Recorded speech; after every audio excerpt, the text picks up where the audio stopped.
mugira mwumvirize ikiganiro c'ibikorwa vya papa vyo gukwiza hose inkuru nziza kw'isi yose. Kino kiganiro mugikurikira kuri Radio Maria Burundi. Kaze mukurikira ikiganiro cyo kuri uno munsi.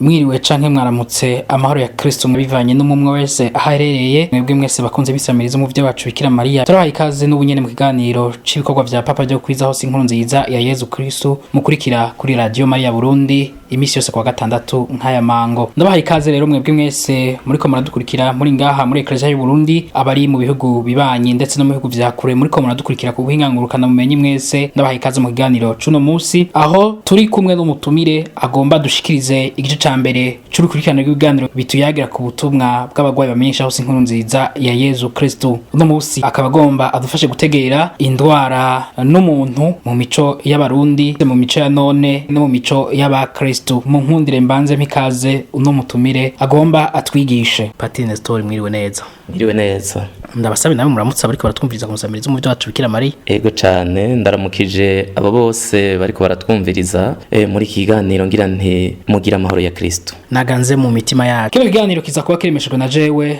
Joseph Nizigiyimana. Ba Kristo mwese ingo tuje hamwe tugira urunani dushigikira abamisionari bitanga ijoro n'umutaga mu kumenyesha inkuru nziza. Hari ijambo ry'Imana dusoma mu nkuru nziza yanditse Matayo mweranda mu kigabane c'icumi umurongo w'8 havuga ngo murakize abagwayi, muzura abapfuye, mutyorore abanyamibembe, mwirukane amashetani, mwarose ataco mutanze nimutange ataco musavye. Iryo jambo twuritegera gute mu butombe kumenyesha hose inkuru nziza ya Yezu Kristo? Ego murakoze cane kuri ico kibazo. Ngaha ico twobanza kwibuka nuko iryo jambo Yezu yaribwiye abigishwa biwe, abigishwa yararungitse kumenyesha inkuru nziza. Riratwereka rero ko mu butumwa bwo kumenyesha inkuru nziza harimwo no gukiza abarwayi, harimwo no kwitaho ibibazo bihanze abantu. Eka ico cose kibabaza umuntu, haba mu mutima wiwe, haba mu mubiri wiwe, mu mibano yiwe no mu migenderanire yiwe, imigenderanire afitaniye n'abantu, imigenderanire afitaniye n'ibintu, bibi biboneka canke bitaboneka. Ikindi numva muri iryo jambo nuko umaze gukira caba kimwe canke bimwe muri ivyo mpejeje kuvuga, canke uwakize vyose namenye ko abwirizwa kugira uruhara mu rukiza rw'abandi, agira uruhara mu gutanga inyigisho, mu vyakora, mu kwitanga wenyene. Iki ni igikorwa ngombwa kimufatira kandi abwirizwa ahari hose, sakazi akora ngo aronke umushahara. Aho rero ntihashobora gushikira urukiza rwuzuye, kuko urukiza rwuzuye turushikira mu kurushikiriza abandi. Muri make rero novuga ko iryo jambo ritubwira ko ubutumwa bwo kumenyesha inkuru nziza bwagutse cane, nukumenyesha ko Yezu Kristo ari umukiza kandi ko ari muri twebwe, ariko kandi nukuba ikiraro c'urwo rukiza no kuba twebwe nyene urukiza mu bantu. Urwo rukiza rero si ugukira ibicumuro gusa, ego nico ca mbere kandi gikomeye, ariko no gukira ku mubiri canke mu mubiri birimwo. Murakoze. Ngaha mu Burundi indwara twitahura gute? Urakoze. Abantu batahura indwara kwinshi bivanye nuko bonyene ubwabo bitahura. Nukuvuga ko abantu batahura indwara bivanye n'ukuntu bishura kuri ibi bibazo bine ngira ngo ushikirize. Ica mbere, umuntu n'umuki. Ica kabiri, umuntu agizwe n'iki. Ica gatatu, umuntu avahe akajahe. Ica kane, yisunga iki. Ivyo bibazo umwe wese yama vyishura yisunze imico yiwe. Twebwe rero hano mu Burundi aho tugeze, imico mikuru twisunga ni itatu. Hariho imico kama y'abarundi, hakaba imico y'ukwemera twakiriye, hakaba n'imico ya none. Ari naco gituma rero novuga ko hano mu Burundi dufise intahuro zitatu z'indwara: intahuro yo mu mico kama, intahuro yo mu mico y'ukwemera twakiriye, n'intahuro yo mu mico ya none. Mutubwiye intahuro zitatu, tubasabe ku ntahuro imwe yose mugende muratubwira, cane cane ubwa mbere duhere mu mico y'ikirundi, umuntu n'indwara bitahurwa gute? Ego mu mico y'ikirundi umuntu n'indwara bitahurwa gute? aha nagira ngo manze nshikirize mu mico y'ikirundi umuntu ingene atahurwa kuri ico kibazo nyene kugira ngo ndacishure neza ko ndavyibaza nuko noca nja kuri vya bibazo bine umuntu n'umuki mu kirundi umuntu bumva yuko agizwe n'iki yuko ari umuki yuko ava akajahe yuko yisunga iki ubwa mbere mu kirundi umuntu agizwe n'iki abarundi mu mico kama yabo batahura ko umuntu agizwe n'umubiri n'umutima ubwenge canke umutwe icijiji ciwe ubundi canke ikindi nako hari ikindi nibagiye nuko kandi bemera ko iyo umuntu apfuye umubiri wiwe ubora agacabaho mu buryo bw'umuzimu kubiboneka rero umuntu n'umubiri ariko umuntu yuzuye n'uri n'umutima uko niko mu Burundi tubitahura mu mico yacu uwo mutima nawo uba munda niho hari cicaro c'amahoro n'itekane niho bama bavuga ngo subiza umutima munda iyo hateye ubwoba mu kirundi tuvuga ko umutima urahuka ukaja mu mutwe iyo ibintu biyangaye naho umutima tuvuga ko uva mu muntu ahambere niho dushobora no guca tuvuga yuko yataye umutwe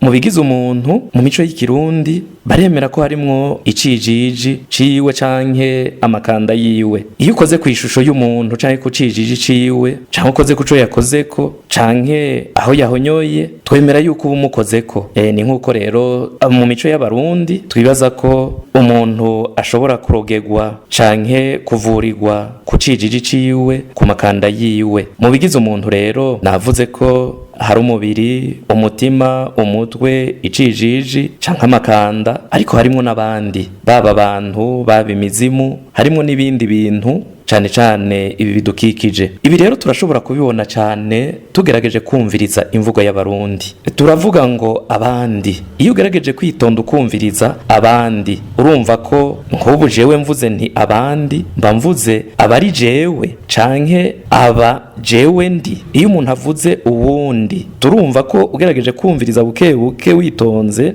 urumva ko mvuze nti uwundi mba mvuze uwuri jewe canke uwundi iyo mvuze nti ibindi ugerageje kwitonda ukumva ko mba mvuze ibiri jewe canke ibindi nogoma nkagarukiriza kuri utwo tororero ari naho rero usanga n'umurundi avuga ati umuntu n'uwundi umuntu agirwa n'uwundi mu kirundi umuntu n'umuki tumaze kuvuga ibimugize abarundi mu mico kama dutahura ko umuntu agizwe n'ibintu bitatu izina umuryango n'ubutaka turazi ko umurundi ubwa mbere afise izina ryiwe yitwa n'abavyeyi iryo bakarimwita bihweje uko ari canke uko umuryango uri uko imigenderanire y'umuryango n'abandi meze ego arahabwa n'irindi zina twitira itazirano riranga ubuhizi canke ubwaba bwiwe tukaba tuzi kandi ko mu kirundi tuvuga ngo izina ni ryo muntu umurundi kandi n'umuryango wiwe aha turavuga urugo abavyeyi n'abavukanyi ariko kandi umurundi nabo basangiye umuryango mutoyi no kuvuga abo basangiye sekuru eka mbere umurundi nabo basangiye umuryango wagutse abo basangiye uwo bamuka ko wakure eka mbere umurundi nabo basangiye n'ubwoko muti kubera iki nuko agira ati uwo dusangiye umuryango canke ubwoko uwo dusangiye amaraso dusangiye no kubaho uwo mukozeko abankozeko uwumugiriye nabi abangiriye nabi uwumugiriye neza abangiriye neza umurundi kandi n'ubutaka bwiwe turavuga ngo aho nataye uruzogi canke naho yikurikiranije kuba naha nyene iyo umuntu turabizi mu Burundi iyo umuntu agukoreye ku gatongo urumva yuko asa n'ugukozeko mbere abagukozeko iyo umuntu aguhaye gatongo uvuga uti arakuvyaye ni naco gituma rero umurundi yemera ko bashobora no kubimurogerako canke kubimuvurirako ubwa gatatu mu kirundi umuntu avahe akajahe umurundi yemera ko umuntu yaremwe n'Imana kandi abaho kubw'Imana aravuga ati niyirema Havyarimana ayo n'amazina twita abana mu kirundi ayo n'amazina twitwa mu kirundi eka mbere turibuka ko n'abavyeyi mu guhoza abana bagira ati Imana yakumpaye icompa tugahura nofukama nkayisenga no yigirira neza Imana niyirema umwana mu nda ya nyina ivyo turavyemera tubaho kubera Imana tuyita indavyi ihangiro ry'ubuzima bw'umurundi ariko no kuramba kurondoka ukubaho neza kandi mu mahoro mu buzima bwo ngaha ku isi bishimikiye ku muryango kwitunga canke itongo. Ni navyo rero umurundi yama ariko arasaba Imana. Ivy'ijuru, ivy'igishumuro canke ivy'umuriro udahera twebwe twemera nk'abakristo mu mico y'umurundi ivyo ntibimuraje ishinga kuko ataco abiziko. Icazi nuko uwigejeje neza akiri muzima iyo amaze gupfa aba umuzimu w'inda nziza. Kare navuze yuko bemera ko umuntu amaze gupfa akava muri ubu buzima abaho mu buryo bw'umuzimu. Uwigejeje neza rero akiri muzima amaze gupfa aba umuzimu w'inda nziza akabaho neza ikuzimu. Nayo wigenjeje nabi akiri muzima nukuvuga inkozi y'ikibi amaze gupfa aba umuzimu w'indambi akabaho nabi ibihe vyose. Abapfuye rero baba mu gihugu c'abazimu ikuzimu. Aho niho abantu babandanya babaho mu bundi buryo bw'umuzimu ariko bakaba bafise ububasha n'ubushobozi buruta ubw'abazima. Reka rero maze kuvuga ukuntu mu mico y'ikirundi umuntu atahurwa, mvuge naho mu mico y'ikirundi ukuntu indwara itahurwa. Nabivuze ko mu kirundi twemera ko Imana ariyo ndavyi yamize ijisho ku muntu ikumva kandi ikamuha ivyo akeneye igihe cose. Igihe rero umuntu arwaye canke amerewe nabi vyerekana ko hari umuntu canke ikintu citambitse hagati yiwe n'Imana kikabuza ko ibisabisho vyiwe bishikira Imana canke ko imihezagiro yayo ishikira uyo muntu. Mu mico rero y'abarundi indwara iterwa n'abantu b'abansi abarozi, iterwa kandi n'umukoshi umuntu yandura aho yaraye canke aho yaciye, canke ikava ku mitima mibi ariyo dukunze kwita imizimu, ibitega, ibisigo, ibinyamwonga bimutera kuko kumbure yabishavuje canke kuko bishaka kumugira umuyoboke wavyo canke kuko abansi babimurungikiye. Umurundi rero aremera ko hari indwara zidasanzwe umuntu adashobora kumenya neza iyo zavuye, ariko kandi aremera ko hari indwara zisanzwe ariko iyo ziteye zigateba gukira canke zikanka gukira ashatangura kurondera iyo zaje ziva ko kumbure zavuye ku bansi biwe canke zavuye ku mitima mibi. Ororowe uwabatijwe wese yahawe ubukomezi bwo kumenyesha hose inkuru nziza ya Yesu Kristo. None rero jewe nawe tumenyeshe inkuru nziza.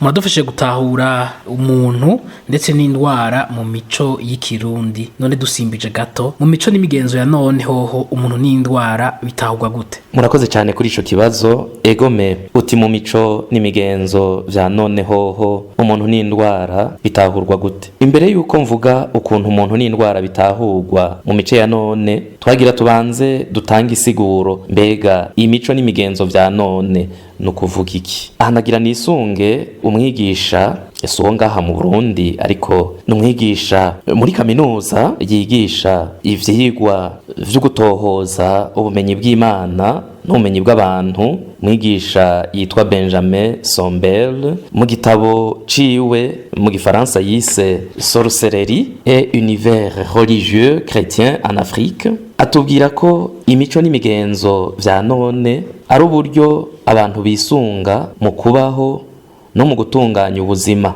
Ubwo buryo bukaba bwitandukanije n'uburyo twita ko ari ubwa kera. Ubwo buryo kandi bukaba buha ikibanza ca mbere ubwenge bw'umuntu maze akitwararika kumenya ubuzima bwiwe n'ibidukikije akongera akabitunganya atakindi yisunze atari ubwenge bwiwe. Aho ca wumva yuko abashize ku ruhande ivyerekeye guhishurirwa n'Imana n'imitima y'ubwenge canke indoto. Mu mico n'imigenzo ya none rero Imana imitima n'ububasha bwayo bafata ko bitabaho, bakagira bati nivyaba bibaho naho nta kibanza bifise mu buzima bw'abantu canke mu mibano yabo. Mu buzima n'imibano vy'abantu muri iyo mico n'imigenzo ya none ikiri imbere s'urukundo, ikiri imbere s'ukwitanaho, ariko ikiza imbere n'uburenganzira bwa zina muntu hamwe n'ivyo ategerezwa gukora. Mu gutunganya ubuzima bw'abantu mu mico n'imigenzo ya none icisungwa s'amabwirizwa y'Imana canke amabwirizwa y'imitima y'ubwenge, ariko hisungwa indinganizo kama ubuzima hamwe n'ibidukikije.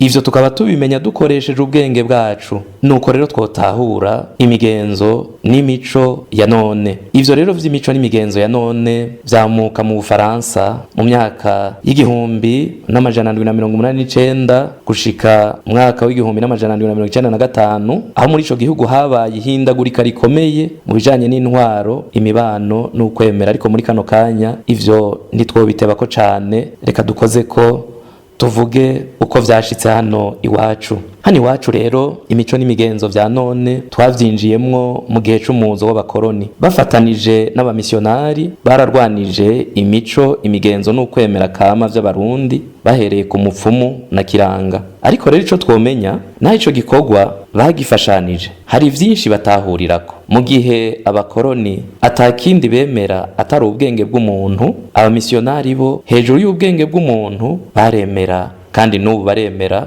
ububasha n'uruhara rw'Imana, ububasha n'uruhara rw'imitima y'ubwenge mu buzima bw'abantu. Bimwe rero mu vyo abakoroni baraze ababasubiriye n'imico n'imigenzo ya none. Abamisionari nabo baraza aba Kristu imico rukristu. Reka rero tugaruke ku kibazo mwatubajije muti mu mico n'imigenzo vya none umuntu n'indwara bitahurwa gute? Ukunda umuntu n'indwara bitahurwa mu mico ya none tubisanga mu ndinganizo y'intwaro aha ku isi mu vyerekeye amagara y'abantu. None mu ndinganizo y'ivyerekeye amagara y'abantu ku isi hano iwacu mu Burundi, umuntu n'umuki avahe akajahe, indwara niki, iterwa niki, ivugwa gute? Ubwa mbere umuntu ibimugize n'icari tubihabwa n'ishiramwe mpuzamakungu ryitaho amagara y'abantu ku isi. Mu magara y'abantu nivyo baheza bagakorerako. Iryo shirahamwe rivuga riti amagara meza no kubaho neza kuzuye mu mubiri, mu mutwe, ushobora kuvuga mu bwenge no mu mibano. Iryo shirahamwe rigakomeza rivuga riti kugira amagara meza ntibivuga kutagira indwara canke ubumuga vyonyene. Iki ni kimwe mu vyo bita ama principe ya OMS.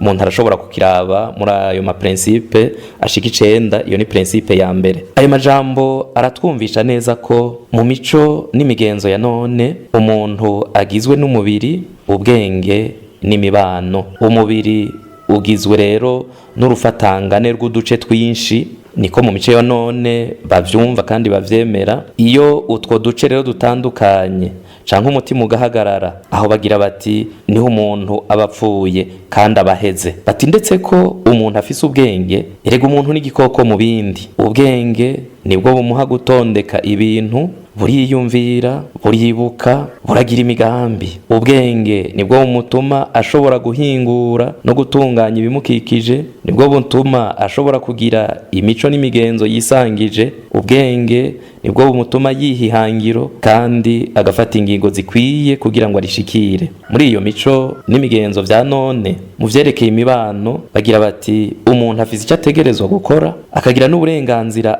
afitiye ivyo abandi bategerezwa gukora. None mu mico n'imigenzo ya none umuntu avaha akajahe. Mu mico n'imigenzo vya none bavuga ko mu ntango umuntu ari igikoko cagiye kirahindagurika, gitera intambwe uko imyaka yagiye irahindagurika, uko imyaka yagiye irakurikirana gushikaho kiba umuntu nk'uko tubibona uyu munsi. Bavuga imbere yuko umuntu aba uko tumubona uno munsi yari imafu. Uyu munsi naho bakagira bati umuntu kugira ngo abeho n'urubuto rw'umugabo ruhura n'urw'umugore, aho rero bikaba biheze. Ariko muri ivyo vyose uruhara rw'Imana canke urw'imitima y'ubwenge ntiruboneka. N'ubwenge bw'umuntu nuko ibidukikije bisanzwe vyitondetse, kuko nanone bagira bati imitima y'ubwenge ntibaho, kandi imitima y'ubwenge itabaho n'Imana ntibikibaho kuko nayo n'umutima w'ubwenge. Kandi bakagira bati nta n'ubuzima bundi buriho ndetse ubunyene bwo ngaha ku isi. Ari uko rero ubuzima bugarukira ngaha ku isi, birakwiye ko iyi si tuyigira paradizo mu kurwanya ubukene, ububabare, ubujuju no mu guhagarika ukudafa. Nico gituma rero mu mico n'imigenzo ya none igihambaye kandi abantu bariko barirukamwo no kurwanya ubukene, ububabare, ubujuju no guhagarika ukudapfa. Icya kabiri mwabajije muti indwara n'ububabare mu mico ya none bitahurwa gute? Ivyo duhejeje kuvuga vyerekeye ukuntu umuntu atahurwa mu mico ya none biratwereka ko muri iyo mico umuntu arwara mu gihe hari vyamuteye biboneka dushobora kubona dukoresheje ibipimo n'ubwenge bwacu. Muri iyo mico bica vyumvikana ko ataburozi bubaho ndetse ubwo umuntu yariye canke bamuteye. Muri iyo mico duca twumva ko atandwara y'amashetani ibaho, n'ivyo abantu bishiramwo, n'ibibazo vy'ubuzima vyamunaniye gutorera umuti, nta mashetani. Muri iyo ntumbero rero twumvise mu kanya gaheze nk'uko nabishikirije ko bagira bati tugire paradizo ngaha kuko nta handi tuzoja, nta bundi buzima buriho. Igica gishika ni ikihe? Nuko ufise ububabare ahabwa umuti umutuma atababara canke mbere agahohoshwa. Iyo ugeramiwe n'indwara rumuhinga arahabwa umuti umutuma atababara, arahabwa kandi ibimutuma adashoka apfa. Twama tumva abantu bamaze imyaka n'iyindi kuko ari imiti bamuhaye, ibintu bamushizemwo adashobora kuvuga, mugabo ko ari umuntu umutegetsi ari ngaho. Urwaye indwara idakira nawe bamujana mu kigo c'abarwaye kugira ngo ntakomeze atesha umwanya umuryango, canke bakamuhohosha kugira ngo ntakomeze asesaguza abantu utwo batunze. Ubutagira ubwenge muri iyo mico, ubutagira ubwenge canke ubutagikora neza canke uwumugaye atashobora kwinjiza mu iterambere, muri iyo mico bagira bati ntaco tuma abandanya baho kuko aba ariko arya ivy'abandi. Reka rero bamurinde ububabare mu kumwica. Bakristu mwese ingo tuje hamwe tugire urunani dushigikira abamisiyonari bitanga ijoro n'umutaga mu kumenyesha inkuru nziza.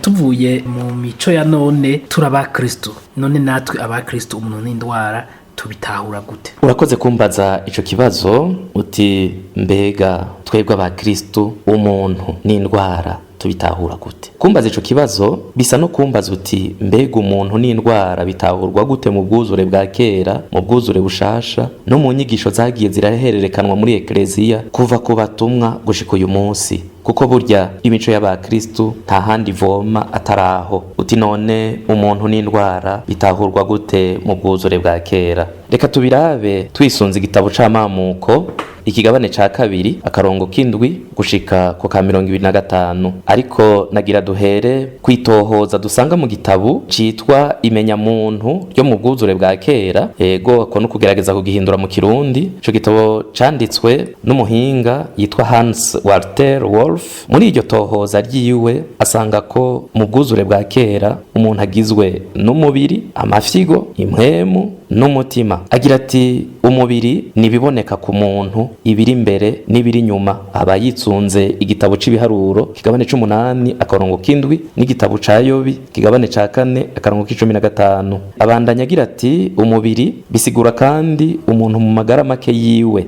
umuntu afise ahagarukira, umuntu ahera. Umutima nawo agira ati Imana niyo yonyene ishobora kuwushikira. Uwo mutima wagiriwe gutahura ni cicaro cyo kwibuka no kumenya, niho hategurirwa ivyiyumviro, niho hiyumvirirwa, niho harabigwa igikwiye, niho hazirikanirwa. Akaba yisunga igitabo c'imigani kigabane ca 5 akarongo ka 5 n'igitabo c'imigani nyene ikigabane nako c'16 karongo ka 23. Amafyigo nayo akavuga ati n'ubwimbike bw'umuntu, icicaro c'ibishobisho, ivyifuzo vyimbitse. Akagira ati amafyigo ni kandi icicaro c'ububasha burema.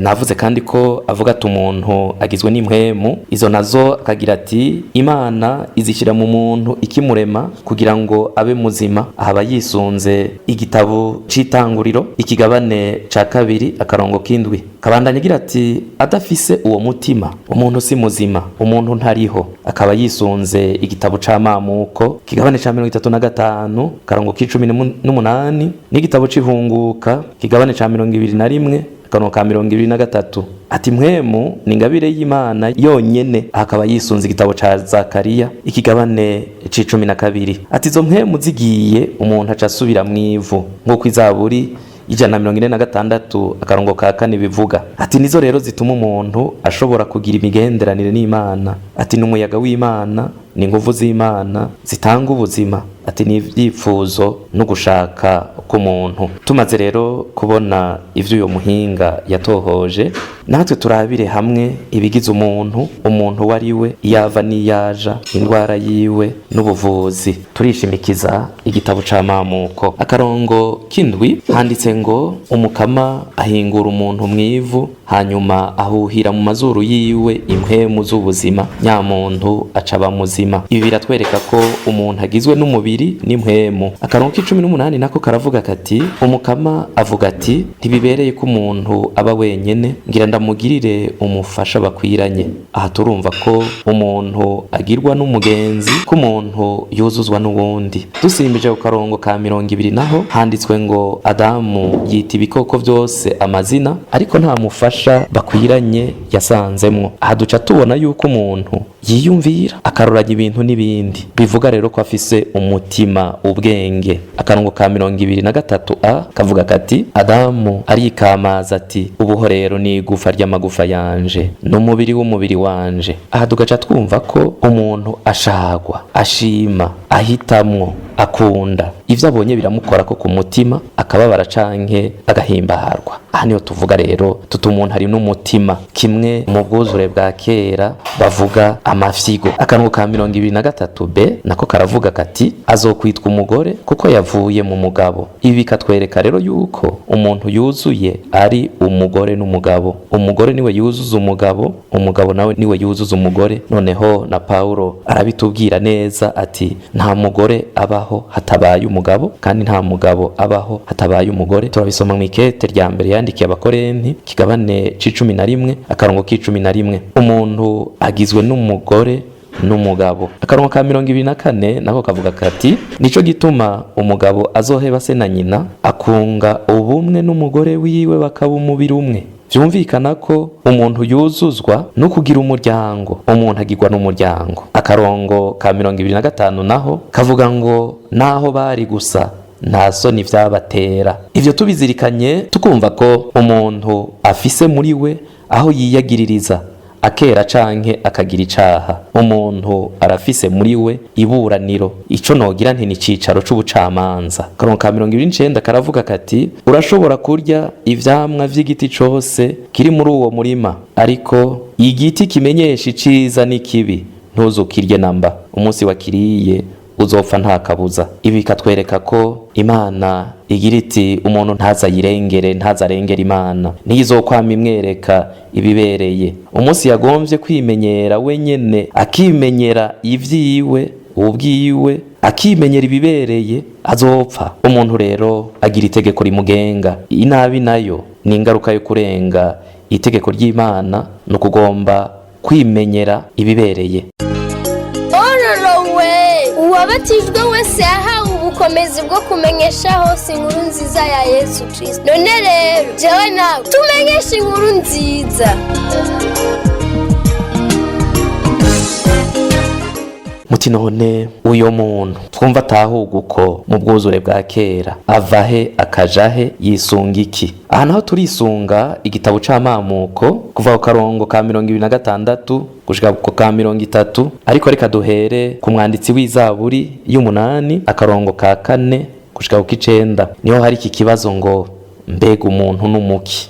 Iki kibazo si twebwe tutanguye kucibaza. Uwo mwanditsi w'Izaburi yaracibajije yihweje ubuhangange bw'ivy'Imana yaremye n'intoke ziwe, akaraba n'ubuto bw'umuntu. Uyo mwanditsi aratangazwa n'ikibanza umukama yahaye umuntu mu bindi biremwa byose. Nihagira ati umuntu niki kugira ngo umwibuke, mwene Adamu niki kugira ngo umwitwararike. Uyo mwanditsi araheza akabwira umukama uko abona umuntu ari, ni nk'inyishu aheza agatanga. Ku karongo ka 6 agira ati wahatswe kumunganisha n'Imana, umutera iteka umuha icubahiro. Bikatwumvisha yuko umuntu arutwa n'Imana yonyene. Umuntu arutwa n'Imana yonyene. Umuntu n'uwiteka, n'uwicubahiro, n'uwo kubaha. Iteka n'icubahiro vyiwe ntibihagaze ku vyo afise, ntibihagaze ku vyo ashoboye, ntibihagaze ku vyo azi, ntibihagaze ku cicaro ciwe, ku myaka yiwe, ariko bihagaze ku cari no kuco Imana yamuhamagariye. Akarongo k'indwi ko muri iyo zaburi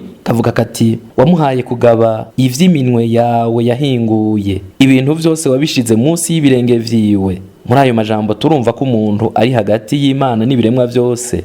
Imana iri hejuru yiwe, nawe akaba hejuru y'ibiremwa vyose. Agabwa n'Imana yonyene, nawe akagaba ibiremwa vyose, ariko akabigaba yisunze irya bwirwa n'Imana yo imuha ku biganza. Tugaruke rero kuri ca gitabo c'amamuko, ikigabane ca mbere akarongo ka 26 gushika kwa 30 kugira ngo tutahure kuruta umuntu wari we. Akarongo ka 26 na ka 27 handitswe ngo tugire umuntu tumwishushanye ko ase natwe, irema umugabo n'umugore. Imana duca twumva ko ngaha Imana irema umuntu mw'ishusho yayo. Iyo shusho yayo nayo ni yihe? Irema umugabo n'umugore. Umuntu n'ishusho y'Imana, nukuvuga umuntu n'umugabo n'umugore, nukuvuga na cane cane umuntu n'ubumwe mu budasa nk'Imana ari imwe Data, Mwana na Mutima Mweranda. Umwe wese turavye umugabo n'umugore, umwe wese ikambere naho tutora umugabo n'umugore, abantu twese umwe wese arisa kandi ari ukwiwe, ariko bombi canke abantu bose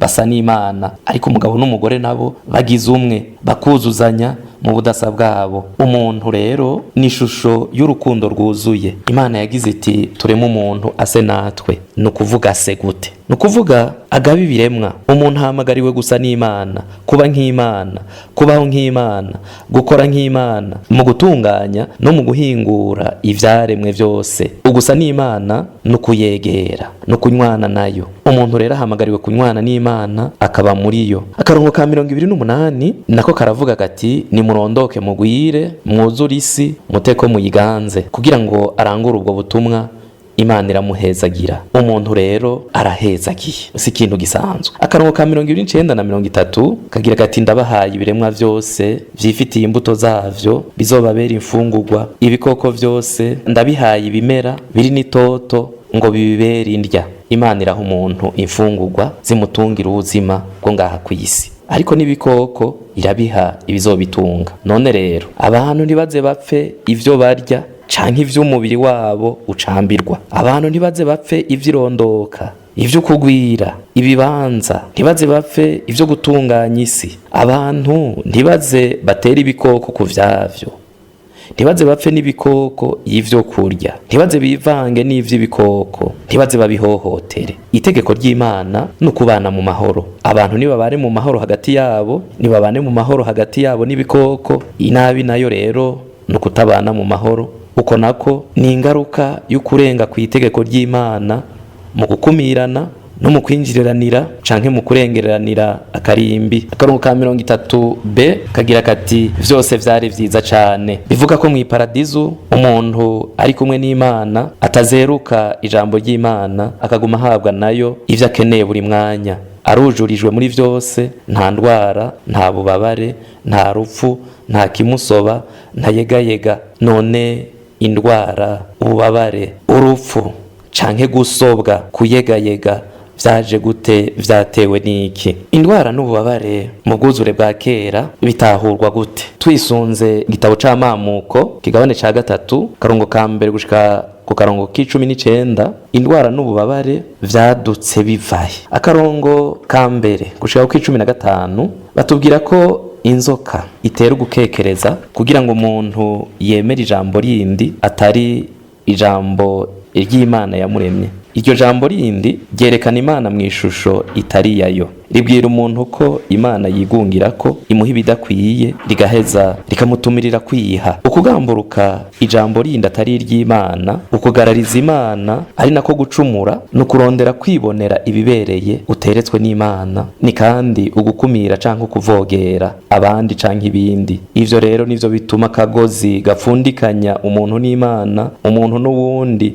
umuntu n'ivyaremwe gacika, kandi ubwo nigwo rupfu. Indwara, ububabare ububabare, ubumuga, gusobwa, kuyegayega, uburuhe, urupfu mu bwuzure bwa kera bivugwa ko ari ingaruka y'igicumuro. Akarongo ka 16 niko kabitomora neza kagira gati uzovyara mu bubabare, uzokwama wipfuza umugabo wawe nawe azokuganza. Kubera igicumuro umugore agiye kubabara no kuyegayega, agiye guhohoterwa. Akarongo k'indwi aki18 n'aki19 nako kavuga kati isi izovumwa, uzokwama urya ivyayo ubanje kubabara, uzorya ivyatsi vyo mw'ishamba, uzorya ubanje kubira icuya. Ivyo bibwirwa umugabo agiye kubabara, agiye gupfa ivyarya n'ibikoko, kuko urumva ko agiye kurya ivyatsi vyo mw'ishamba, agiye kandi kuruha.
muti none indwara n'ububabare biterwa niki mu ntahuro yo mu bwuzure bwa kera? Mu bwuzure bwa kera indwara ntiziterwa n'ibiva imbere, indwara ziterwa n'ibiva inyuma. Ntiziterwa n'ibiva imbere mu muntu, ziterwa n'ibiva inyuma. Ni inkozi z'ikibi, n'abansi b'Imana, n'abanyeshari, canke bikava ku nyifato mbi y'umuntu. Indwara n'ububabare birategwa kandi na shetani nkuko tubisanga mu gitabo ca Yobi kigabane ca 2 akarongo k'indwi, bigategwa kandi n'imitima ihumanye ariyo mashetani. Aho indwara ibiturutse hose ariko umurwayi yitura Imana ayizigiye yiteze kwimukiza. Ariko ga hari no mu bihe bimwe bimwe dusanga mu bwuzure bwa kera Imana yagirizwa ko ifise uruhara mu ndwara turabisanga nko mu gitabo c'ihunguka kigabane ca 4 akarongo ka 6, mu gitabo ca Yobi kigabane c'16 akarongo k'12, canke hakagirizwa intumwa yayo kaha mu gitabo ca Samueli kigabane ca 24 akarongo k'15, canke mu gitabo ca 2 c'abami akarongo k'19 akarongo ka 35 hagirizwa umumarayika. None indwara ivurwa gute mu bwuzure bwa kera? Mu bwuzure bwa kera kwivuza ntivyari bibujijwe, ariko icari kibujijwe no gukoresha amareba canke maji afatanye no gusenga ibigirwamana. Mu kwivuza rero bitura umuvuzi nawe akavura akoresheje amavuta abasiga aho barwaye, turabisanga nko mu gitabo ca Yeremiya kigabane c'8 akarongo ka 22, canke bagatenga havunitse nkuko tubisanga mu gitabo ca Ezekiyeli kigabane ca 3 akarongo k'7, canke kwa Oze kigabane ca 6 akarongo ka 2. Uyo muvuzi araha rero inguvu umurwayi. Ezekiyeli niko abitubwira mu kigabane ca 30 akarongo ka 21 no mu kigabane ca 34 akarongo ka 4. Hejuru ya vyose umukama yamariwe mukiza kura abavuzi bose, turabiraba mu gitabo c'amategeko kigabane ca 32 akarongo ka 39. Nta handi rero umurwayi yerekeza amaso atari ku mukama. Kugira ngo bakire abarwaye bamwitura baciye kubahereza nkuka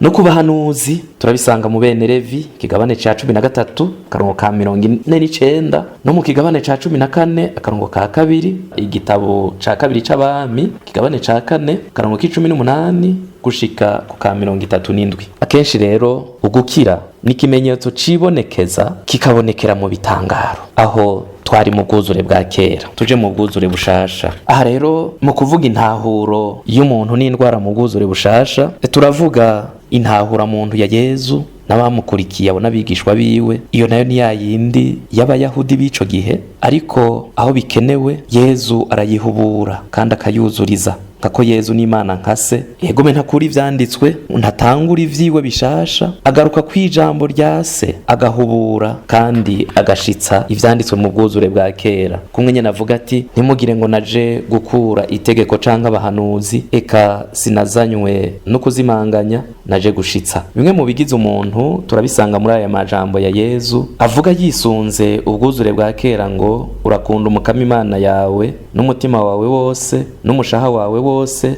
n'amagara yawe yose n'ubwenge bwawe bwose, urakunda na mugenzawe nk'uko wikunda wewe nyene. Turabisanga muri Luka ikigabane c'10 akarongo ka 27. Ayo majambo arunganirwa nayo Yezu avuga ku musaraba muri Luka nyene mu kigabane ca 23 akarongo ka 46 ati dawe mu minwe yawe niho nshize umushaha wanje. Ibigize umuntu si ivyo vyonyene, mu bimugize harimwo abantu n'ibidukikije. Ibi turabibonera aha Yezu avuga ati ijisho ryawe ry'iburyo rigutirimukije rinobogore uritekure, wopfuma ubimpumyi hako utagwa mu muriro ufise amaso yompi. Naho ni kwaba ukuboko kwawe kugutirimukije guce ugutekure, vyokubera vyo ubaye ikimuga hako utagwa mu nyenga ufise amaboko yompi. Tubisanga muri Matayo. Muri ayo majambo umuntu co kimwe n'ikintu kigutirimutsa Yezu acitiranya n'ijisho ryawe canke ukuboko kwawe. Yezu yitiranya ikintu kigutirimutsa canke umuntu agutirimutsa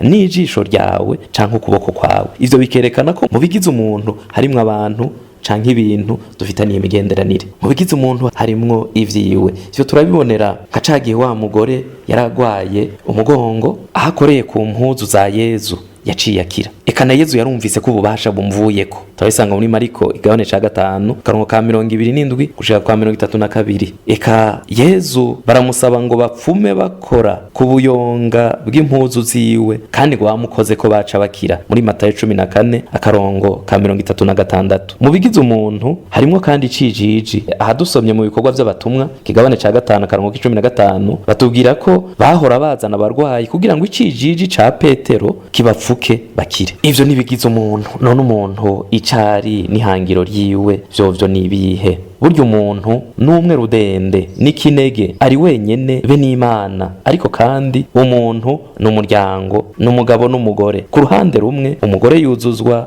n'umugabo, umugabo akuzuzwa n'umugore wiwe. Yezu abwira wa mugore ati genda uhamagara umugabo wawe, mwe yarasanze kuri rya riba, genda uhamagara umugabo wawe kuko udashobora kwakira amazi y'ubuzima utari kumwe n'umugabo wawe. Hanyuma akavuga ati icyo Imana ifatanije ntihagire ugitandukanye. Ku rundi ruhande naho umuntu ni wenyene mu rudende rwiwe. Ku ruhande rwa mbere n'umuryango n'umugabo n'umugore, ariko ku rundi ruhande umuntu ni wenyene mu rudende rwiwe. Nico gituma umwe wese azobazwa ivyiwe, kuko nanone umwe wese yikorera umusaraba wiwe. Umuntu yuzuye anywanye n'Imana, umuntu yuzuye anywanye n'abantu bose, akagira umwitwarariko wuko bose babumwe nka Data, Mwana na Mutima Mweranda. Umuntu yuzuye yama yerekeje amaso kuri wa munsi w'imperuka, aho Imana izoba vyose muri bose. Iryo niryo hangiro ry'umuntu mu bwuzure bushasha, umuntu yuzuye. Erega tuzoja mwijuru n'imigenderanire yacu. Yezu arakiza umuntu batari kumwe, akamukiza mu kwemera k'uwumusabiye. Ivyo rero biratwereka ko umuntu ari uwundi, umuntu ari umugenzi, umuntu ari umuryango wugurukiye isi yose, akagirwa n'ukumviriza hamwe no kurangura ishaka ry'Imana. Turibuka Yezu agira yurire mwijuru, yatumye abigishwa biwe agira ati genda abantu bose mubagira abigishwa. Abatumwa n'abakiriye inyigisho zabo babaye amabuye mazima yubaka umuryango. Niko ikete rya mbere rya Petero kigabane ca 2:5 ribitubwira. Abakiriye inyigisho za Yezu Kristu nibo bagira ekleziya, no kuvuga umuryango wugurukiye bose na hose, babaye ingingo za Kristu, umutwe wa ekleziya. Iyo rero urugingo rumwe rubabaye, no kuvuga iyo umuntu umwe mu muryango ababaye, n'izindi ngingo zose zirababara, zikababarana n'urwo rugingo. Iyo urugingo rumwe rutewe iteka, izindi zose zirahimbarwa, zigahimbarwa hamwe n'urwo rugingo. Umuntu rero yuzuzwa n'urukundo rwuzuye, urukundo rukunda ab'umuryango w'amaraso n'abatari umuryango w'amaraso, abagenzi biwe n'abatari bo, abo basangiye ukwemera n'abo batagusangiye, abamukunda n'abatamukunda. None rero mu bigize umuntu yuzuye harimo urukundo, mbere harimwo Imana, kuko Imana n'urukundo. Aba wenyene canke aba ari kumwe n'abandi, umuntu n'ingoro y'Imana, umubiri wiwe n'ingoro ya Mutima Mweranda. Imigenderanire na basokuru na cane cane mu kwemera navyo nyene biri mu bimugize. Yo muvyeyi wacu Papa, ibikorwa byawe biraturemesha, biradukabura ngo twese twitange mu kumenyesha inkuru nziza, kugira ngo Kristo amenyekane mu bantu bose.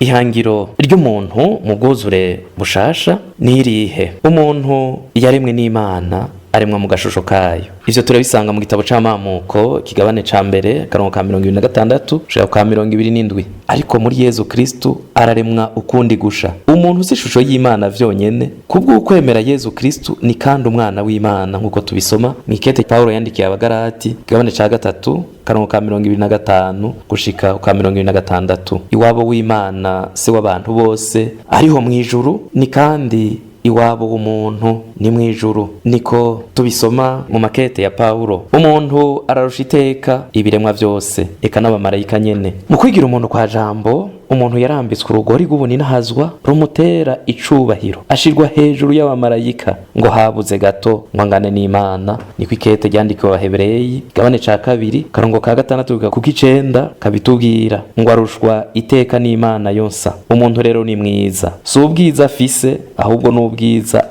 arico gituma ari uwo gukundwa. Ivyo ntibivugwa ku bantu batagira igicumuro bonyene, bivugwa ku muntu wari we wese. Kubona umuntu acumura ntibivuga ko aca yitiranwa n'igicumuro, ariko bivuga ko akenera gutyororwa. Zina muntu yaracunguwe, yaraguzwe amaraso y'igiciro ntangere, amaraso y'umwagazi atagira gahonzi. Zina muntu n'uw'agaciro. Ivyo rero ntibivugwa ku mutima wonyene, bivugwa ku muntu uko ari wese. Nanone ntacu umuntu ari Yezu atabaye, nta kigize umuntu kitakiriwe muri Yezu. Muri vyose ndetse igicumuro ngo yarameze nka twebwe abantu. Naco ico Yezu yakiriye cose caracunguwe, kiba rwiwe bwite. Ego umutima uri ngoga nayo umubiri nta magara, nkuko tubisoma muri Matayo kigabane ca 26:41. Ariko umubiri si uwo gufata nabi. Kubona Yezu azuka kandi akurira mu ijuru ari umutima n'umubiri uninahaye, biratwereka ko umubiri nawo ari uw'agaciro. Si umutima gusa n'umubiri urazuka,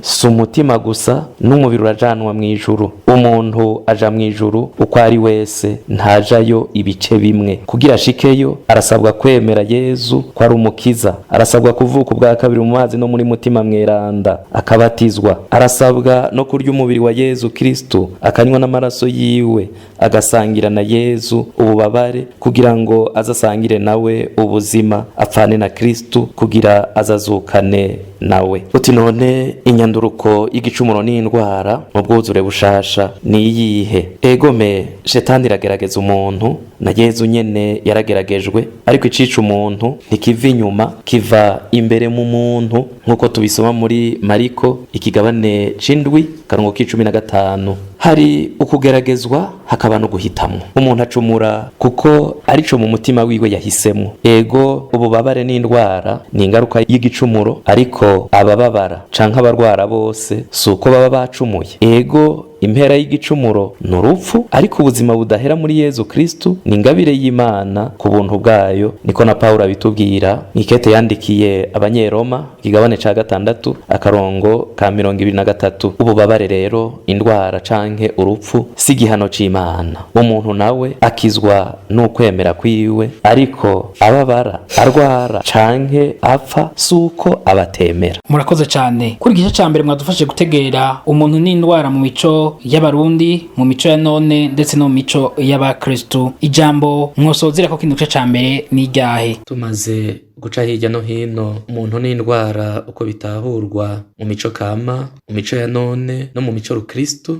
tukibuka ko Yezu Kristo yaje gutosora, gukirurutsa no kuzuriza imico y'abantu yose. Turavuga tuti umuntu agizwe n'umutima, umubiri, ubwenge, impwemu, iburaniro canke agatima mpanuzi, akagirwa n'umuryango, uwo nawo ugizwe n'abazima n'abapfuye. Umuntu kandi agizwe n'imigenderanire n'abandi bantu, baba bazima canke abapfuye, akagirwa n'imigenderanire n'ibindi biremwa, ibidukikije, biba ibiboneka canke ibitaboneka, akagirwa kandi n'imigenderanire n'Imana. Kimwe cose muri ivyo kirashobora kurwara. Indwara y'umuntu ishobora gufatira mu mubiri, mu mutima, mu bwenge, mu mpwemu, mu gatima mpanuzi canke mu muryango. Ishobora kandi gufatira mu migenderanire y'umuntu n'abandi, abazima n'abapfuye, mu migenderanire y'ibindi biremwa, biba ibiboneka canke ibitaboneka. Ishobora kandi gufatira mu migenderanire yiwe n'Imana. No kuvuga ko umuntu ashobora kurwara mu migenderanire yiwe. Iyo rero kimwe mu bigize umuntu kirwaye, gica gihereza n'ibindi, kuko burya ibigize umuntu n'urunani rudacika, n'urunani rudatandukanywa. Kimwe kirwaye gituma n'ibindi bigoyagoya, kimwe kirwaye gituma n'ibindi birwara. Nico gituma rero igihe tumenye ko kimwe mu bigize umuntu kirwaye, mu kumuvura ntitwogarukira kuri ico conyene twabonye kirwaye, two kwitaho riho n'ibindi bimugize. Kuvura ibigize umuntu vyose navyo si igikorwa c'umuntu umwe, ni igikorwa gifashanywa n'abantu benshi. Hariho umuganga, yaba uwuvuza imiti kama canke uwuvuza imiti yo mu buhinga bwa none. Uyo rero aravura umubiri akoresheje ubwenge bw'abantu n'ivy'Imana yaremye, kugira abikiraro c'urukiza rwa Yezu Kristo. Araheza akunganirwa n'umusaseredoti Yezu acako kugira ngo akize ku buryo buramvuye. Mu kuvura umuntu harakenerwa akanya gakwiye ko kumwumviriza, kugira ngo umurwayi asohore ikiri ku mutima. Uyu rero n'umuti ukomeye cyane, kuko abantu benshi bararwara, mbere no gupfa bagapfa, kubera ko babuze umuntu bizera bayagira icabababaje canke ikibabakiye ku mutima. Iki ni igikorwa c'abahinga, abahinga n'abizigirwa mu kumviriza abafise ibibazo vy'ubuzima, babumvirizanya urukundo no kubatahura. mu kuvura umuntu birakenewe kandi ko tumaze kumenya aho imigenderanire yiwe yatosekaye tumufasha gusubiza hamwe canke kunagura iyo migenderanire. Ico naco ni igikorwa c'abahuza, muri bo umusaseredoti akagira ikibanza nyamukuru kuko ari waheza agashikana vyose muri Kristu. Umuhuza mukuru akaba n'umukiza kuri bose na vyose. Mu kuvuga uko ntituri kumwe na bamwe bavuga ngo imiti ikora ikoranye canke ngo no kuvomera zose nta wuzi uzokwama kare. Twebwe twemera ko umuti ari umwe musa, ni Yezu Kristu. Uwo muti nawo Imana iwucisha ku vyo yaremye, abantu n'ibintu. Nico gituma tuvuga ko uwuvura yovura mu bubasha bwa Yezu Kristu, uwuvurwa nawe nyene akavurwa mu bubasha bwa Yezu Kristu. Nico gituma mu bo twita abavuzi twokwirinda uwo wese akoresha ububasha bw'amashetani nk'umupfumu canke uwo wese avura abanje guhonyanga amateka n'amategeko y'Imana. Muti kubera iki? Abavuzi bene abo barashobora gukiza kimwe mu bigize umuntu, ariko bakaba bamwishe mu bisigaye. Umupfumu nk'akarorero arashobora kugukiza mu mubiri, ariko akakwica mu migenderanire yawe n'Imana, mu migenderanire yawe n'ibindi bintu, mu migenderanire yawe n'ibigukikije, akakugira imbohe y'amashetani. Kuko umupfumu mu kukuvura akuvuza ububasha bw'amashetani. Aho rero aba aza yakwishe mu mutima no mu bwenge bwawe. Nico kimwe n'uwuvura abanje guhonyanga amateka n'amategeko y'Imana. Agukiza mu mubiri canke mu bwenge, akakwica mu mutima wawe no mu migenderanire yawe n'Imana. None rero nituvure kandi tuvurwe mu bubasha bwa Yezu Kristu, twifashishije ubuvuzi kama, ubuvuzi bwa none, ukumviriza kw'abahinga n'abizigirwa, tutibagiye n'abahuza. Ivyo vyose bitosorwe, bigororwe, vyuzurizwe kandi birangukire muri ca gikorwa c'umusaseredoti yagenywe na Kristu ngo amuremeshereze igihugu kandi agishikirize urukiza rwiwe. Nkengurukire uno musaseredoti Patiri Nestor Niyontwari, umwigisha murezi mu seminare nkuru yo ku Kiryama, akaba kandi umunyamabanga w'igikorwa ca Papa cyo kwiza hose inkuru nziza ya Yezu Kristu, gisanzwe kirimwo umugwi w'abagwayi bamenyesha hose inkuru nziza ya Yezu Kristu. Nkengurukire namwe mwese mwaramutuziza amatwi nkuko nabivuze mu ntango, kicari igice ca mbere ku wa gatandatu zo tukazobandanya igice ca kabiri, adoheza tukategera neza na neza ubwo butumwa bw'abagwayi bamenyesha hose inkuru nziza ya Yezu Kristu. Jewe Joseph Nizigimana nabateguriye kandi nkaba nabashikije kino kiganiro, ndabikebanuye naho butaha. Umukama abahezagire. Muhejeje kumviriza ikiganiro cy'ibikorwa vya Papa byo gukwiza hose inkuru nziza ku isi yose. Mwagishikirijwe na Radio Maria Burundi. Naho ubutaha.